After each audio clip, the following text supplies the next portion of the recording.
안녕하세요. 초록책갈피입니다. 오늘은 생각 버리기 연습 읽어드리겠습니다. 오늘도 행복한 하루 보내세요.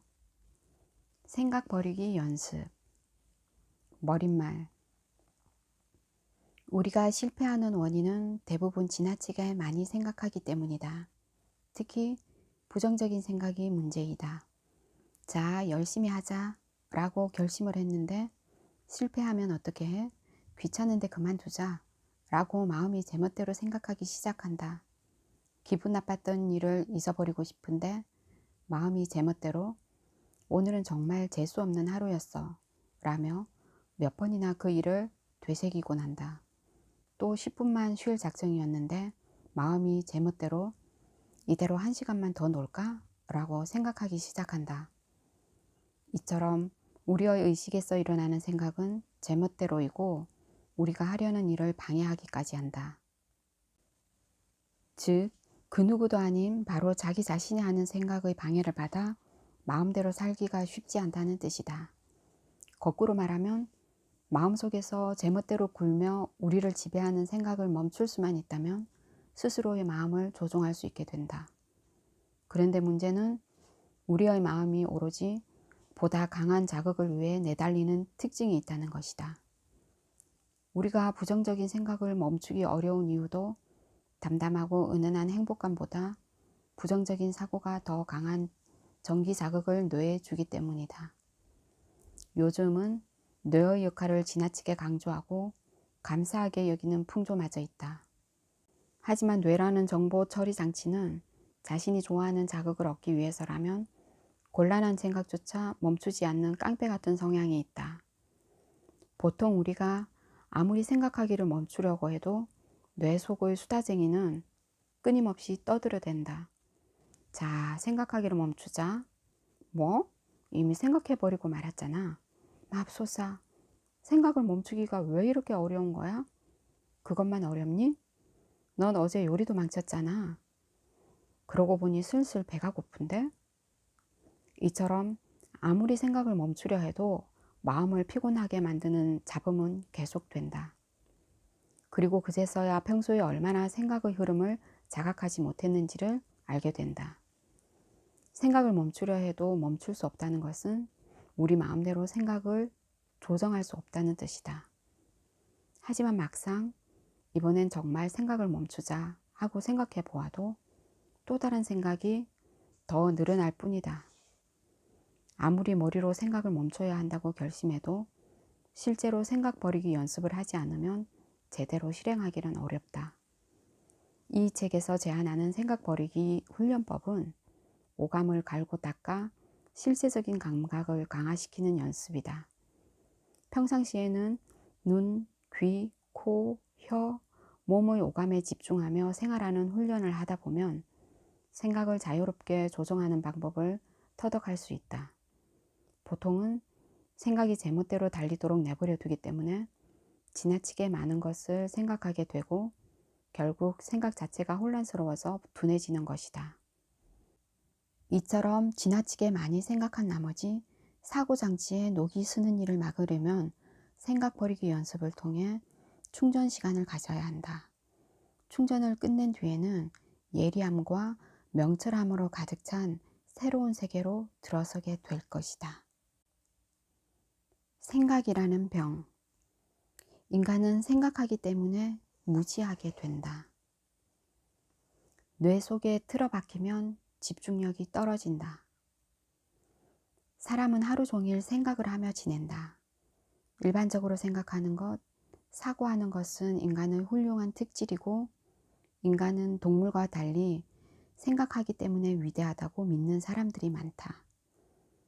그런데 생각이 정말로 그렇게 좋기만 한 것일까? 현대인들은 지나치게 생각이 많기 때문에 집중력이 떨어지고 불안해하고 망설이는 것은 아닐까?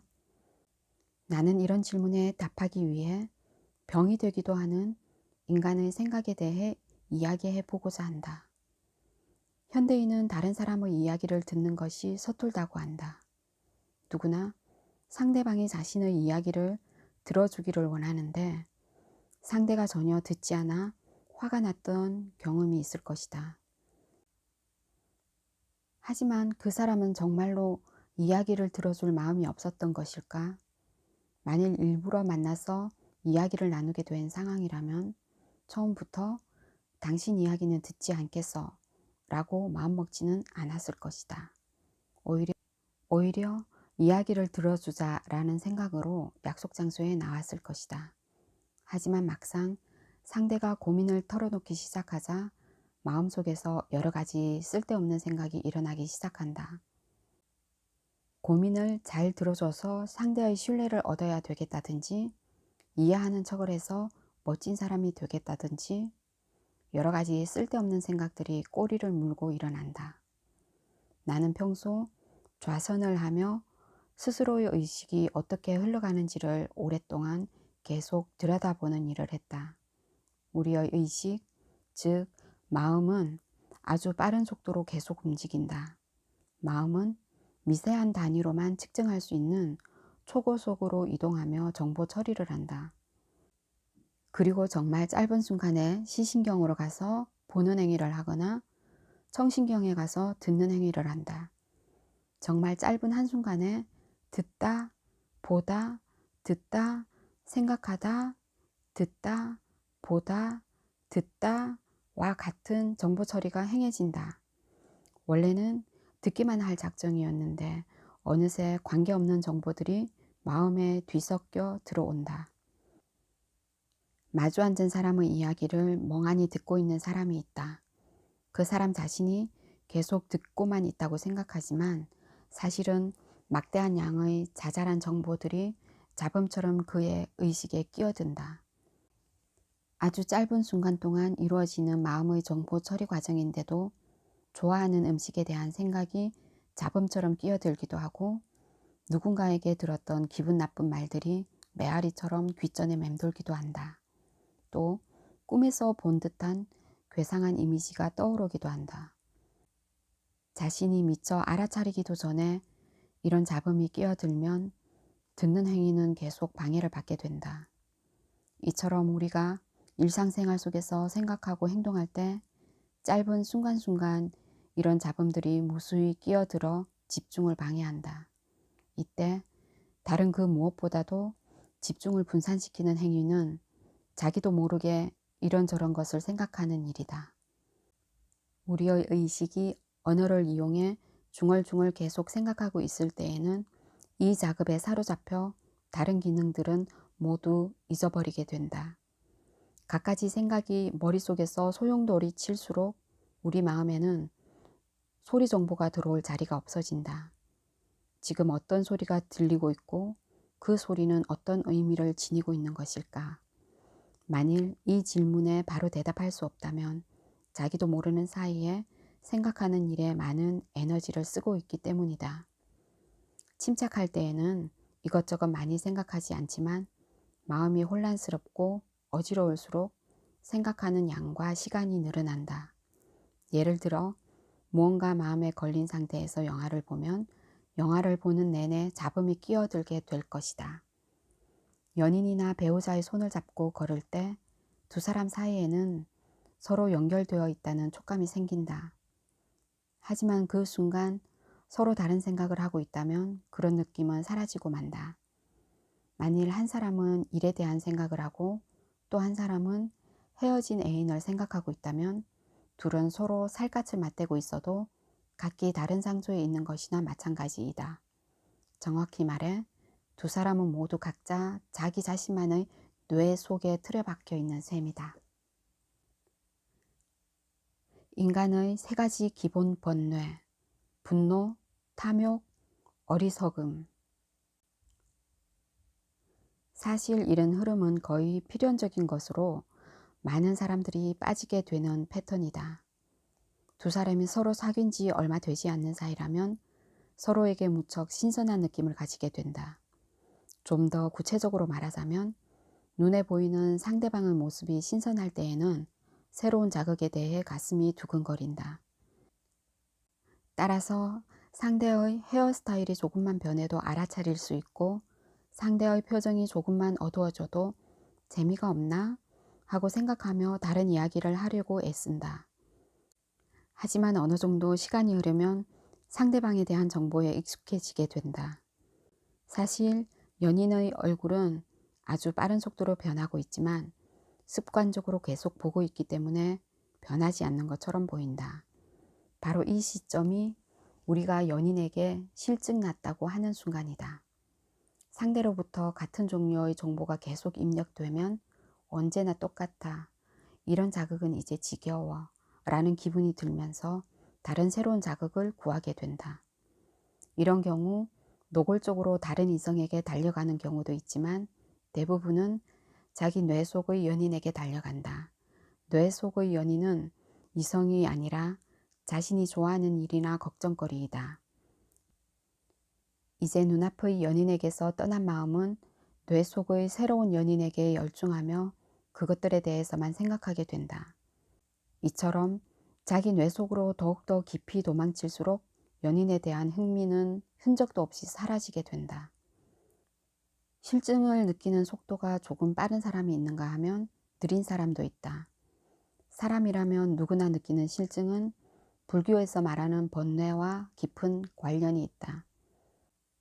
그럼 이제부터 번뇌란 무엇인지 간단히 설명해 보겠다.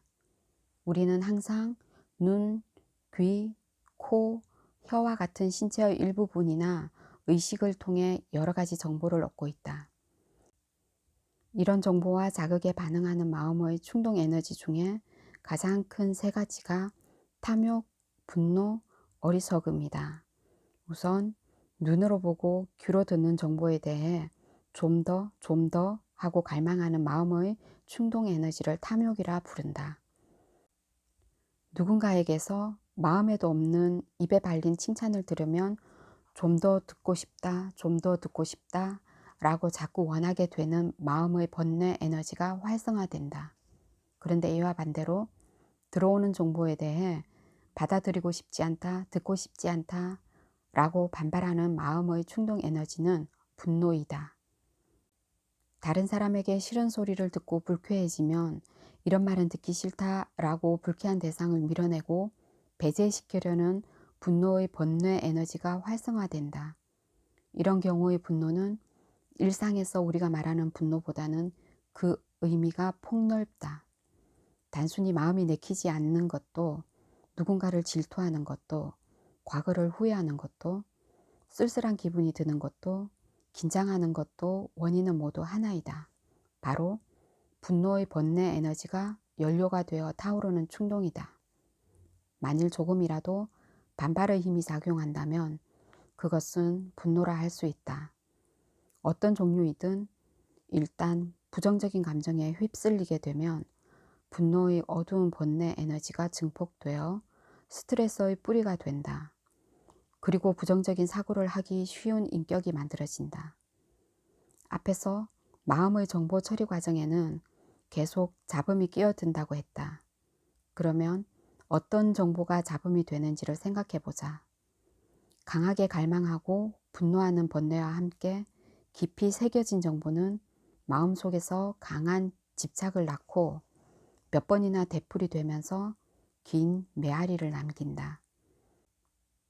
누군가가 자신의 욕을 하고 다닌다는 것을 알게 되어 화가 나면 강한 자극과 함께 분노가 마음 깊이 새겨진다.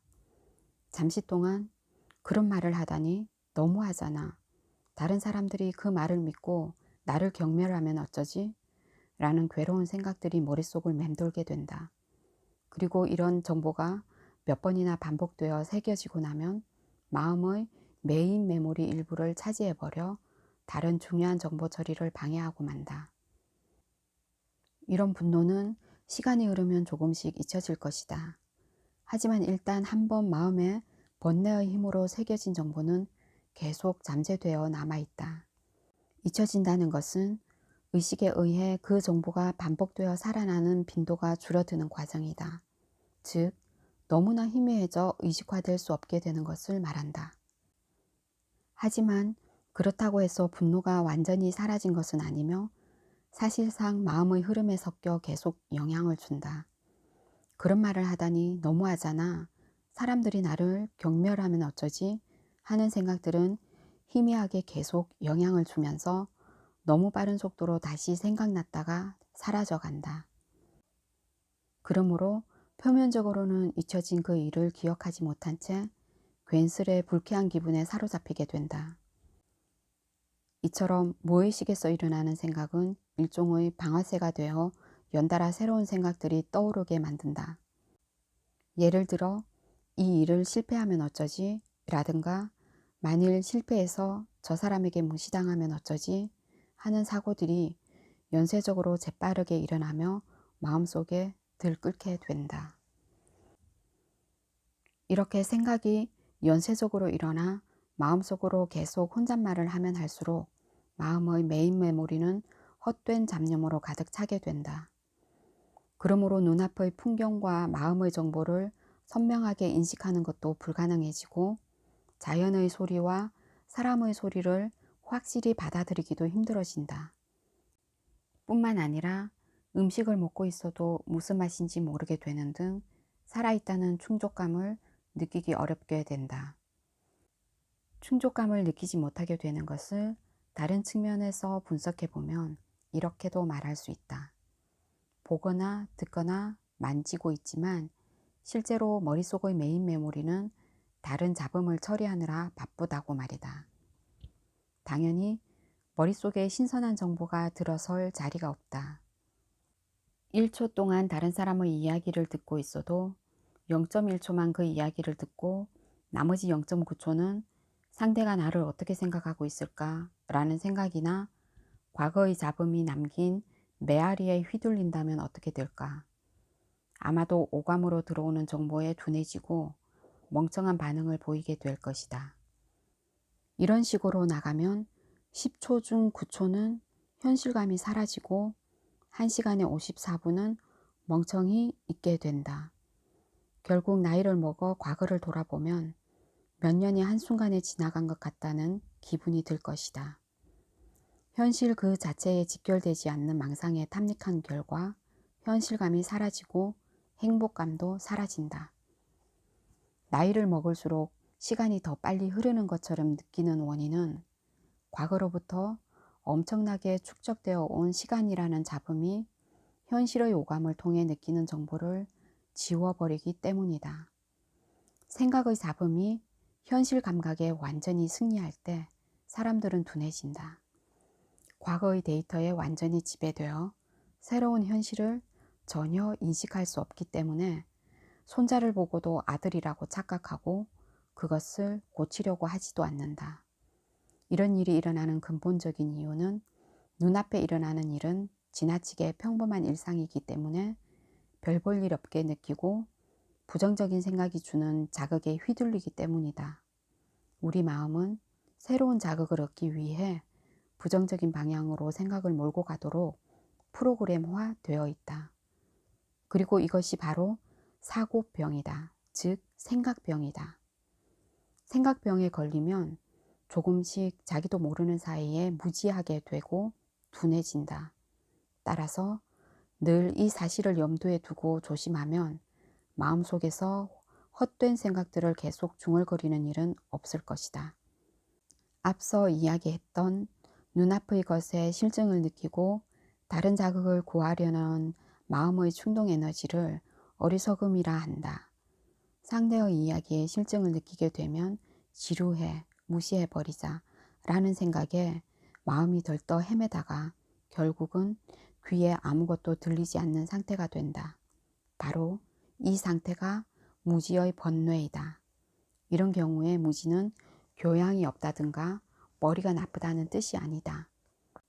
지금 이 순간에 스스로의 의식이 어떻게 움직이고 있는지, 어떤 사고가 소용돌이치고 있는지를 알지 못한다는 것이다. 뇌의 일부를 혹사시키며 생각을 많이 하게 될수록 신체와 마음으로 들어오는 정보를 알기 어려워지고 무지해진다. 상대의 표정과 목소리 변화를 확실히 파악할 수 없기 때문에 늘 같은 얼굴이군, 지루해 라며 다른 생각을 하게 된다.